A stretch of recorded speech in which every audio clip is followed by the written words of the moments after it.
আমার এই ছোট্ট পেজ NNNZ ফ্যামিলি মালয়েশিয়াতে ভিডিও দেওয়া স্টার্ট করেছিলাম এই 2024-এর মার্চ মাসের 9 তারিখ থেকে।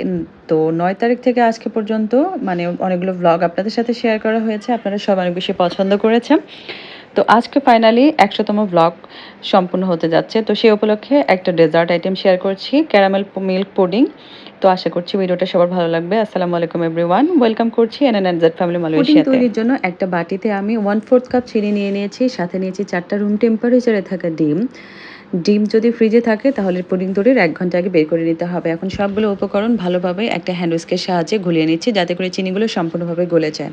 এর আর লাগবে 1 কাপ পরিমাণ দুধ। দুধটাকে জাস্ট একবার জাল করে নেব এবং সুন্দর একটা ফ্লেভারের জন্য দিয়ে দিচ্ছি 2টা দারচিনি। আপনারা চাইলে এখানে ভ্যানিলা এসেন্সও ব্যবহার করতে পারেন, কিন্তু তার চাইতে আমার দারচিনির দুধটাকে জাস্ট একবার বয়েল দিয়ে নিয়ে আলাদা একটা বাটিতে ঠান্ডা করতে দেবো। আর এদিকে আমার নোমান বেবি ওয়েট করছে, পড়াশোনা করছে অ্যাকচুয়ালি।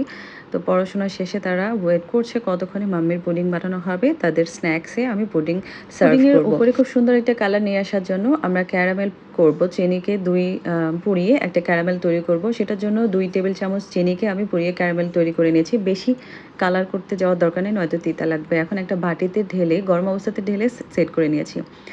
তারপরে ওই যে ডিম আর চিনি গুলিয়ে রেখেছিলাম, এর মধ্যে আমি 1 টেবিল চামচ কর্নফ্লাওয়ার দিয়ে দিচ্ছি।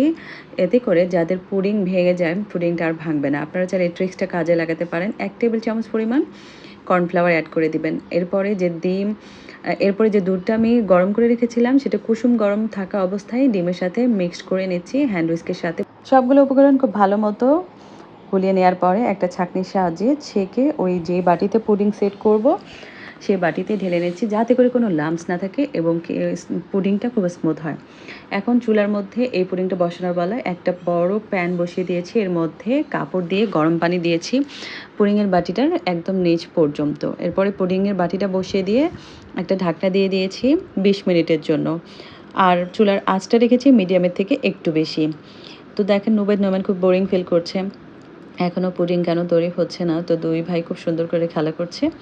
এর ফাঁকে আমি পুডিংটা একটু চেক করতে আসলাম একটা শাঁসলিক কাঠির মাধ্যমে। তো শাঁসলিক কাঠিটা একদম শুকনো বের হয়ে গেছে, মানে 20 থেকে 25 মিনিট পরেই আমার পুডিংটা হয়ে গেছে।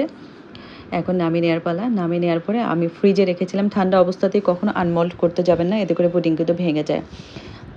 ফ্রিজে 1 ঘন্টা রাখার পরে আমি আনমোল্ড করে এর উপরে কিছু বাদাম গুঁড়া ছিটিয়ে দিয়েছি। সুন্দর পছন্দ মতো স্লাইস করে একটা প্লেটে আমি সার্ভ করেছি। তো দেখতে পাচ্ছেন পুডিংয়ের গাটা কত স্মুথ হয়েছে এবং ক্যারামেলের কালারটা কত সুন্দর এসছে। দেখেই নিশ্চয়ই এর টেস্টটা উপলব্ধি করতে পারছেন। তো এই ছিল আমার আজকের মানে ভেঙে যাবে না এমন পুডিংয়ের রেসিপি, ক্যারামেল পুডিংয়ের রেসিপি। কেমন লেগেছে অবশ্যই জানাতে ভুলবেন না। ভালো লাগলে ভিডিওটা শেয়ার করে পাশে থাকবেন। সবাই ভালো থাকবেন। আল্লাহ হাফেজ।